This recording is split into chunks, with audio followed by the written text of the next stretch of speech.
Hi guys, I'm back with another review of Fear the Walking Dead. This is season 6, episode 4, The Key. And man, I heard that a lot of people are sad about a death that happens in this episode. And is it really that sad? I definitely found it sad, but I don't know if it was that sad. So obviously spoilers. But yeah, the character who dies is called Janice. I guess I would have to explain the whole story, but I guess to a lot of people, she's probably like the saddest one episode character in the, I don't know if I should say, the Walking Dead franchise. Well, for me, I don't think it was that sad. And the way how I was looking at her situation and what she decided to do, I'm just like, it was her choice to confess and all that. But then again, if she didn't, but I'm just gonna start from the very beginning. So in this episode, we get to focus on John for the majority of the episode, because at the end we get some stuff with Morgan and those guys that we see who was with that submarine in the first episode.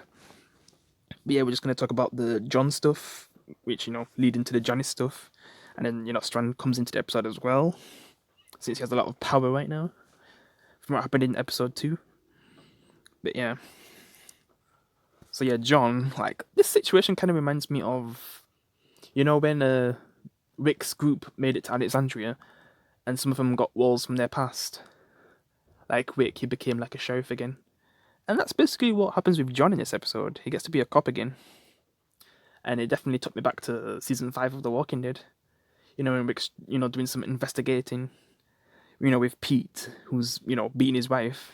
And then, you know how, you know how that goes with Rick and Pete, It gets a bit messy. But yeah. Morgan? I said Morgan instead of John. Yeah, John Doe, like, he basically sees a murder. Well, he knows that someone's been murdered, and then he tells this person who I guess was close to this. Well, I think the guy's name was Cameron, and then John goes to talk to the person who knew Cameron, and then Janice, she was sad about it because Janice was someone who lost her brother, and Cameron was someone that became close to Janice. And when she found out, she was pretty sad about it. And then at the funeral, she actually decided to try and run away, but then when she did that, I guess she got blamed for the murder, and I guess these earrings that were at the crime scene, like she had one of the other earrings, so I guess she basically got framed for it. And Janice thinks it's Virginia, and since John is like such a nice person, and he'll just do anything for you to get you out of a messed up situation. He's gonna try to do the right thing. But then this is when Strand comes into the story, and if you guys have been watching Fear the Walking Dead for all this time, you know how Strand is. You know how, oh yeah, especially what he did recently. But then again, like, that's the only time where if he didn't do anything. But then again, could you say it's similar now? Because I'm more of the side of Strand, and I guess most people are like, I want Janice's side. But then again, like, I don't know. This episode's a bit more complicated with how things go and how people feel about Janice. But I'm on the side of, well, I guess she made that choice, so John wouldn't get hurt, but yeah. But yeah, he does try his best to figure out what actually happened. He does get some leads where he digs up, Cameron's grave, runs into some walkers, which we get to see some cool. I can't even say cool properly, but yeah, some cool walker kills when the walkers just jump in the grave and then he kills them with the shovel. It's pretty cool. He kind of uses Cameron's body as a shield and kills them. Yeah, we got some cool walker kills. But then he actually finds something in Cameron's palm, like something that was stabbed inside, because it seemed like he was trying to avoid a blade, but it went through his hand, a bit of it. And then they, sliced his neck, I think. Yeah. Basically, it was really massive, to determine like what fully happened. Because even by the end of this episode, we don't even know who killed Cameron. We know it's connected to Virginia, but we don't actually find out the person who actually, was the gunman, should I say, even though he was stabbed. Yeah. But then, when Strand comes, he's able to use Strand to get into the armory since, he has those connections. And then he finds out that a weapon's actually missing. And a note was ripped out as well, so, someone's trying to cover up stuff. And then after that, he has a talk with Janice about, staying strong and not giving up. But then, this is when Janice, does the sacrifice play and decides to confess because earlier on, Janice wanted, how's it gonna go again? Well, this is after the confession anyway, because she was open to John earlier on, and it seems like she wanted some sort of help, but then I just feel like she just wanted to die because after Cameron and losing her brother earlier, like she didn't really have anyone. She's also been here longer than John, so she just knows that even if he tried to do something, it's just not going to work out, or it could possibly get more people in danger, which, John, it could get him in danger.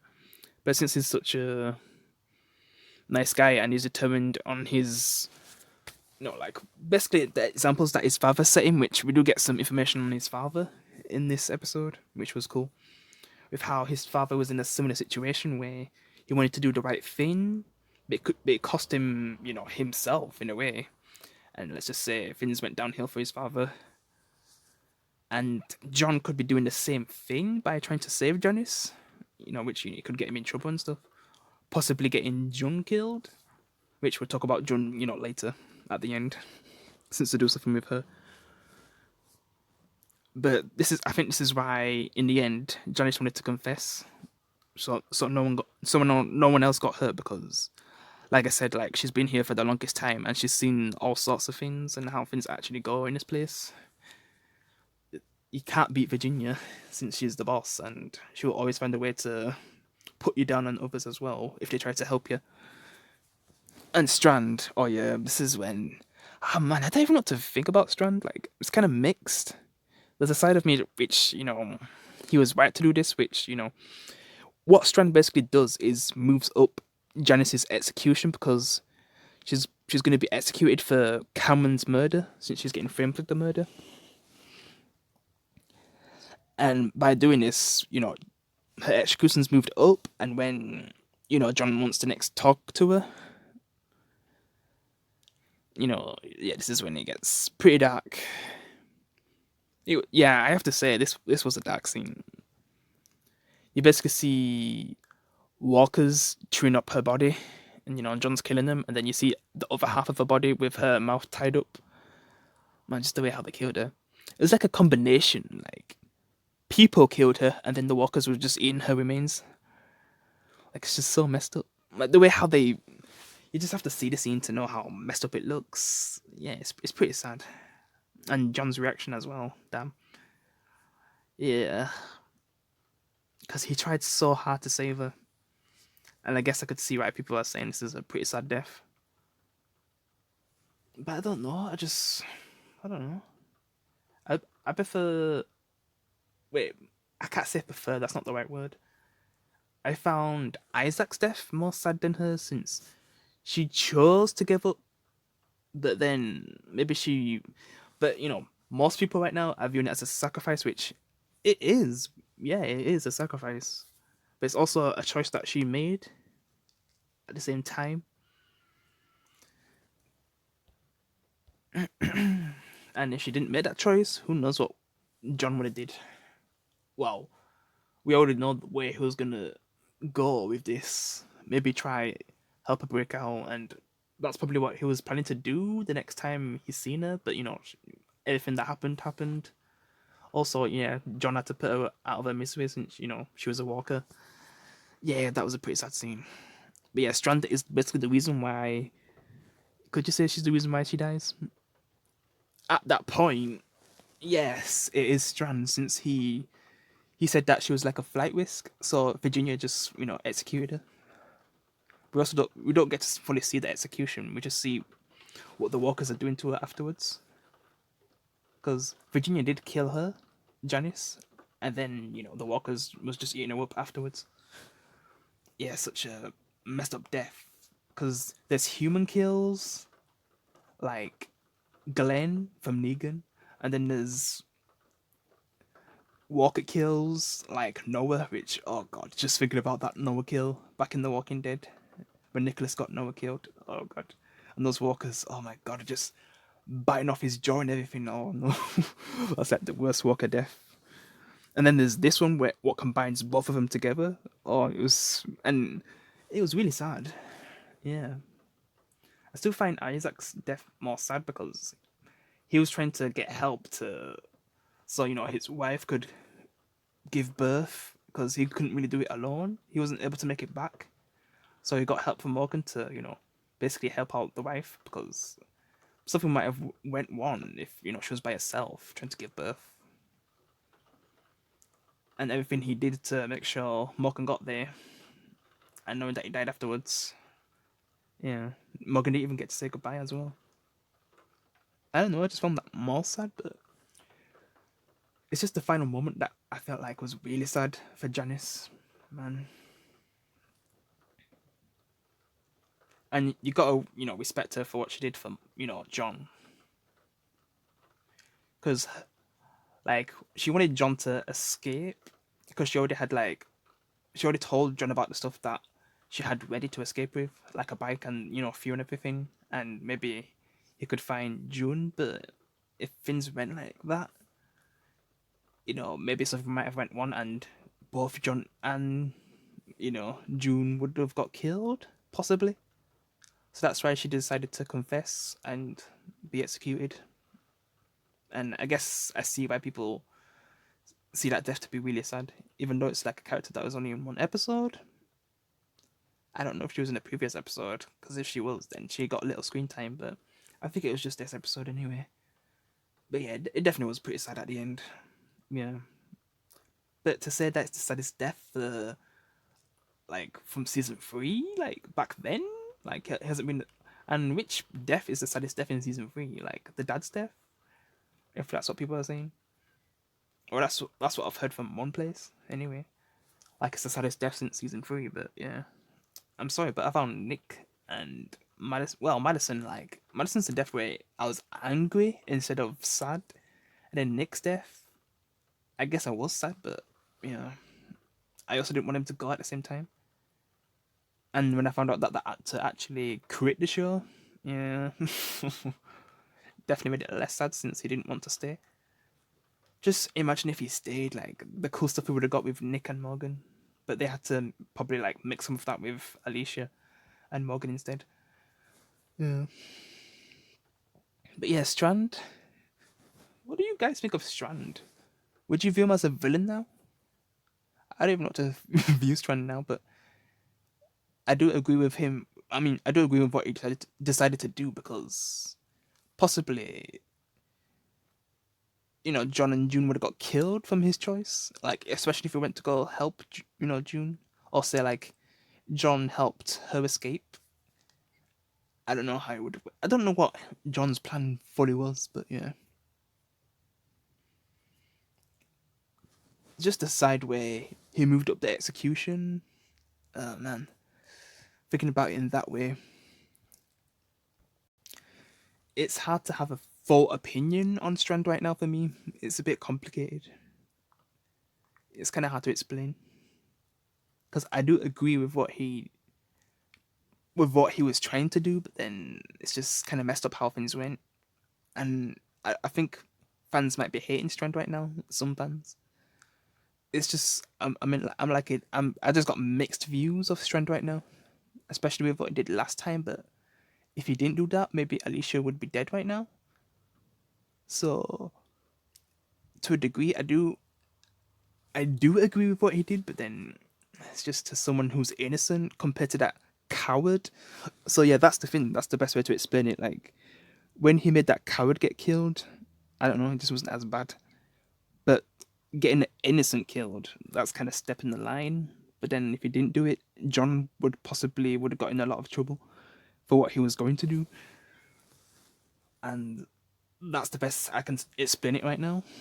I haven't got like a definitive opinion on Strand right now. It's mixed. And yeah, that's it for Strand. Janice, yeah, definitely a sad death. Probably like the biggest sacrifice in a long time, I'd say. If I do, I count Carl as a sacrifice because he in a way kind of is it a sacrifice because he didn't mean to get bit, but defending Sadiq back in The Walking Dead season 8, in a way that's kind of a sacrifice to protect someone who will later save a lot more lives. But then it's the main character's son, and it was a sad time when that happened. Yeah.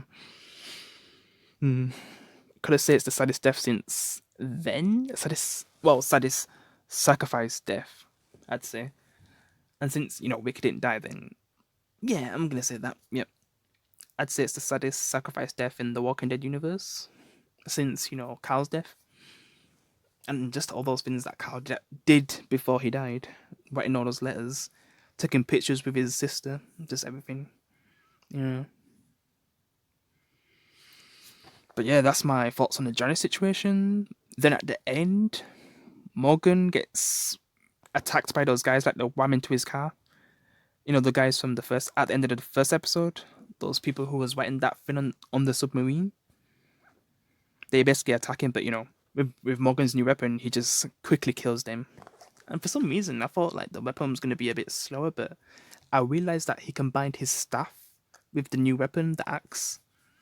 Yeah, and he just took care of them, and you just saw like their intestines coming out. Nice. Because they was asking for some key and some guy called Emile. So I guess we'll find out who he is and if Virginia has him. Maybe I just forgot who he is, and yeah, like we've probably seen him. I think I'm not sure.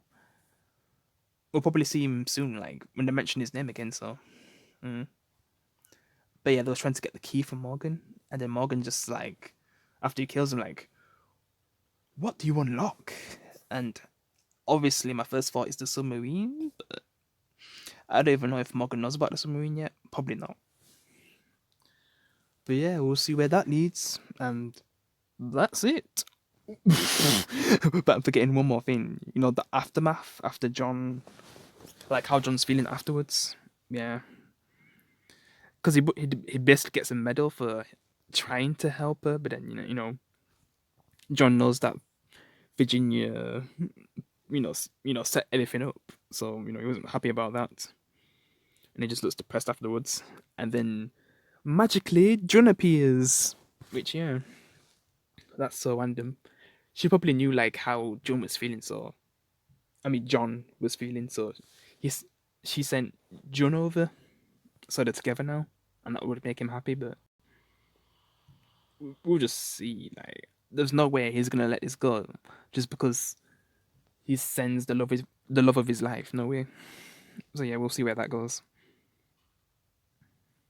And yeah, that's pretty much it for the episode. Yeah, I'd definitely say Johnny's death is a sad death, but I don't know. There's not too much to say for her apart from her situation. Yeah, I guess I'd put her in the top 5 one episode characters of the Walking Dead universe anyway. Because we have the one, like, what was the first one episode character? And I'm not talking about characters that when they came in there was just like hostiles, like, because the first ones that I can remember that are like completely random characters are the guys in the bar, the bar scene in season 2. Yeah. Oh, that scene. Oh, I can't wait to talk about that scene when I review season 2 in the future. Yeah, that scene. They're like the first I can think of anyway. And I don't know if I can count the scientist in season 1, since we see him in episode 5. So he kind of gets more than just one episode. He kind of gets like 2. So that's why I don't want to count him, even though like, because it wasn't like a full episode. It was just like a 5-minute scene, and then like he gets a whole episode, and then he dies. Yeah. So to me, like, yeah, they were the first, but not the first as in like characters that seemed like there wasn't going to be hostile. But then again, there's the one that I'm thinking of who was the first one episode character was the one in season 4, episode 1, 30 Days of Our Incident. That woman who's just, it seems like she was a walker, but then Wick realizes that she wasn't a walker, and then you find out like later on what she's trying to do, and then she dies, and then Wick feels pretty bad about that, which was still the times where Wick felt sorry for people when they died, because she had a husband, but he was actually a walker, and I don't know if she was trying to. I'll just talk about this now. Trying to feed Wick to her walker husband, and then it gets pretty weird. But then Wick's still sad about that, like what happened to her, everything. Yeah, and I think, does he bury her afterwards, or does he just move on?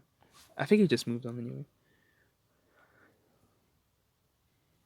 But yeah, that's like the first one episode character to me.